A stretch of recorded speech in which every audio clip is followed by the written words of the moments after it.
မင်္ဂလာပါဒေါက်တာစောနိုင်ထွန်းပါ Jesus Skin ပါဒီနေ့ဆရာပြောချင်တဲ့ကိစ္စကတော့ session နဲ့မပြည့်သေးတဲ့လူတွေကြော်သွားလိုက်ပါဒီဗီဒီယိုเนาะအကယ်၍များဆရာအကောင့်ထဲမှာရှိတဲ့ follower တွေက session နဲ့အောက်ကလေးငယ်တွေပါတယ်ဆိုရင်ဒီဗီဒီယိုဆက်မကြည့်ပါနဲ့ပေါ့เนาะအဲ့တော့ပြောချင်တာကဆရာရဲ့ဒီ TikTok CP မှာပေါ့เนาะchat box မှာလာမေးတယ်ဒီထိတ်အရေးပြားဖြတ်တဲ့ကိစ္စပေါ့နော်အဲ့တော့ထိတ်အရေးပြားဖြတ်ရမှာလားနဲ့တယောက်လည်းမဟုတ်နှစ်ယောက်လည်းမဟုတ်ဘူးဒါအမျိုးသားကိစ္စပေါ့နော်အဲ့တော့ဂျိုးထိတ်ကအရေးပြားဖြတ်ရမှာလားမဖြတ်ရဘူးလားဒါပဲလာမေးနေတယ်နော်ဘာလို့လဲတော့မသိဘူးနော်ဒီအလားပါရေးရဆရာဝန်ကိုဂျိုးထိတ်ဖြတ်တာဖြတ်လို့ရလားဖြတ်ရမှာလားမဖြတ်ရဘူးလားဒါပဲလာမေးနေတော့အဲ့ဒီကိစ္စပြောပြမယ်နော်အဲ့တော့ဂျိုးထိတ်ကအရေးပြား full skin လို့ခေါ်တယ်အဲ့ဒီ full skin ကိုဖြတ်ရတဲ့အကြောင်းရင်းတွေကတသက်ရှိတယ်နော်နေထိုင်ဖြတ်စရာမလိုအဲ့တော့ဘယ်သူမှလည်းယောက်ျားလေး10ယောက်ရှိရင်10ယောက်လုံးကအဲ့ဒီဂျိုးထိတ်ကအရေးပြားကိုအကုန်ဖြတ်နေတာလည်းမဟုတ်ဘူးပေါ့နော်အဲ့တော့မေးထားတာက तू ကတယောက်ဆိုရင်ထားပါတော့เนาะနောက်ကိုဆွဲလို့ရတယ်အရေးပြားနောက်ကိုလန်လို့ရတယ်ဆွဲလို့ရတယ် तू ပုံမှန်ပဲပေါ့ပြောရှင်တာ तू မှာ infection ဝင်နေတာပိုးဝင်နေတာလည်းမရှိဘူးထိတ်ကအရေးပြားဖောင်းပြီးပြည်တယ်နေတာလည်းမရှိဘူးအဲ့ဒါဆိုရင် तू ကဖြတ်ရမလားတဲ့ online ပေါ်မှာမေးကြည့်တော့တဲ့ဖြတ်ရင်ပိုကောင်းတယ်လို့ပြောလို့တဲ့အဲ့လိုနေရင်ထိုင်ရင်တော့ဖြတ်စရာမလိုဘူးပေါ့เนาะအဲ့တော့ဒီ indication for circumcision ဆိုပြီးတော့ရှိတယ်နော် indication ဆိုတာအဲ့ဒီ circumcision လုပ်ကိုလုပ်တဲ့အခြေအနေတွေကတီးတန့်ရှိတယ်အဲ့ဒါတွေက phimosis လို့ခေါ်တဲ့ဒီဂျိုးထိတ်အရေးပြားလုံးဝကိုဆွဲမရပဲကြက်တိတ်ပြီးတော့ရှူးတောင်ပေါက်မရဘူးဆိုပါဆိုနော်ရှူးတောင်မှာပေါက်လိုက်ရင်နားတယ်ရှူးတွေကြံတယ်ရှူးကြံတဲ့အတွက်ကြောင့်မလို့ UTI လို့ခေါ်တဲ့ urinary tract infection လို့ခေါ်တဲ့ဒီစီးလမ်းကြောင်းပိုးဝင်တဲ့ပြဿနာခဏဖြစ်တယ်ပြီးရင်ထိတ်အရေးပြားကပိုးတွေဝင်ပြီးပြေးတယ်ပြီးပုတ်နေတယ်ပွားနေတယ်ဆိုရင်တော့ဖြတ်ပေါ့နော်ကိုဂျိုးကပုံမှန်ပဲနောက်လဲဆွဲလို့ရတယ် function လဲကောင်းတယ်ပေါ့နော်လုပ်ငန်းလဲသူ့ဟာသူလုပ်နိုင်တယ်ဆိုရင်ဖြတ်စရာမလိုဘူးနော်အဲ့တော့ဆ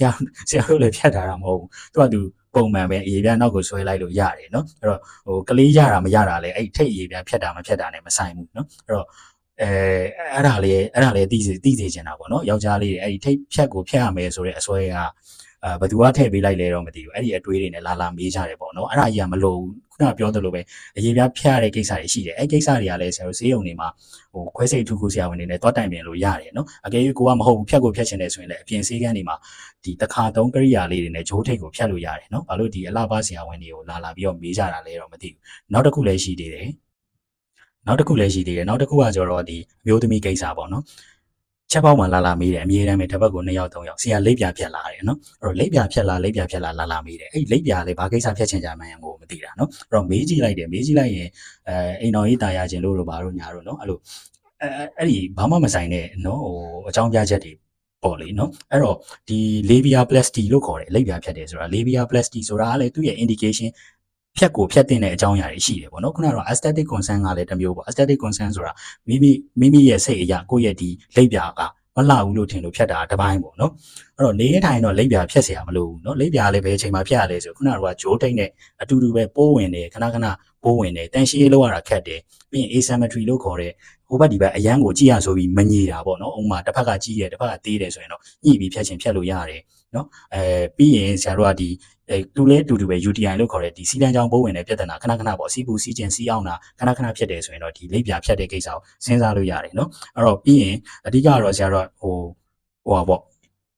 ဒီအမျိုးသားနဲ့เนาะအတူနေတဲ့အချိန်ပေါ့เนาะကိုယ့်ရဲ့ပါတနာနဲ့အတူနေတဲ့အချိန်မှာနာတယ်ပေါ့เนาะအဲ့ဒီလိပ်ပြာကနာတယ် painful ပေါ့เนาะအဲ့လိုအတူနေတဲ့အချိန်မှာနာတာပဲဖြစ်ဒီနောက်တစ်ခုက activity တွေလုပ်တဲ့အချိန်ပေါ့เนาะမြင်းစီးတာတို့စပိန်စီးတာတို့ပြေးတာလွှားတာတို့လုပ်တဲ့အချိန်မှာဒီကိုယ့်ရဲ့ဒီ labia လေးကအရန်ကိုနာတယ်ပေါ့နော်အရန်ကိုနာတယ် तू က painful ဖြစ်တယ်ဆိုရင်တော့ဒါ labia plasty ကိုစဉ်းစားရမယ်ပေါ့နော်နေရင်ထိုင်ရင်လည်းကတော့ဒီ aesthetic concern အရာဖြတ်ချင်တာကတော့နော်ဖြတ်ချင်တပါဆိုလဲ OG တွေရှိတယ်လေနော် OG ဆရာဝန်တွေက OG ဆိုတာသားဖွားမီးရဲ့အထုခုဆရာဝန်နော်ကလေးပဲမွေးတာမဟုတ်ဘူးသူတို့ကဒီမိမကိုနဲ့ပတ်သက်တဲ့ကိစ္စအကုန်ပြန်လုပ်လို့ရတယ်နော်အဲ့တော့ဆရာတို့ဒီ aesthetic ဆေးကန်းမှာဘာလုပ်လို့ရလဲဆိုရင် vaginal HIFU လို့ခေါ်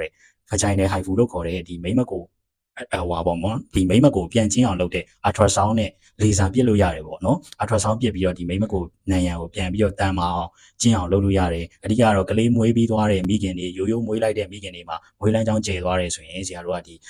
ultrasound နဲ့နော် HIFU ပြစ်တယ်လို့ခေါ်တယ် vaginal HIFU ပြစ်ပြီးတော့မိမကိုပြန်ကျင်းအောင်လုပ်လို့ရတယ်နော်အဲ့ဒီဟာဆရာတို့ဒီအလားပါစီကန်းတွေမှာလုပ်လို့ရတယ်ဒီမိမကိုကျင်းအတားအိကျယ်နေလို့ပြန်ချုပ်တဲ့ဟာကျတော့ OG တွေနဲ့တော့ချုပ်လို့ရတယ်နော် OG ဆိုတာခုနကတော့တားပွားမီးရဲ့အထူးကုဆရာဝန်တွေနဲ့ဆေးရုံတွေမှာတိုင်ပင်ပြီးတော့ချုပ်လို့ရတယ်ဘာကြောင့်မှန်းတော့မသိဘူးနော်ဒီအလားပါရေးရအထူးကုဆရာဝန်ကိုဂျိုးထိတ်ဖြတ်လို့ရလားလိပ်ပြဖြတ်လို့ရလားခဏလာမေးတယ်တယောက်လည်းမဟုတ်နှစ်ယောက်လည်းမဟုတ်အဲ့ဒီကိစ္စကိုလာပြောပြတာနော် အဲ့တော့ကိုယ့်အကူမှာအတန့်ပြန်အရန်ကြိုက်လွန်းလို့နော်ငငယ်တွေကအတန့်ပြန်ကြိုက်လွန်းလို့ဒီ aesthetic line ကိုရွေးထားတာပေါ့ cosmetic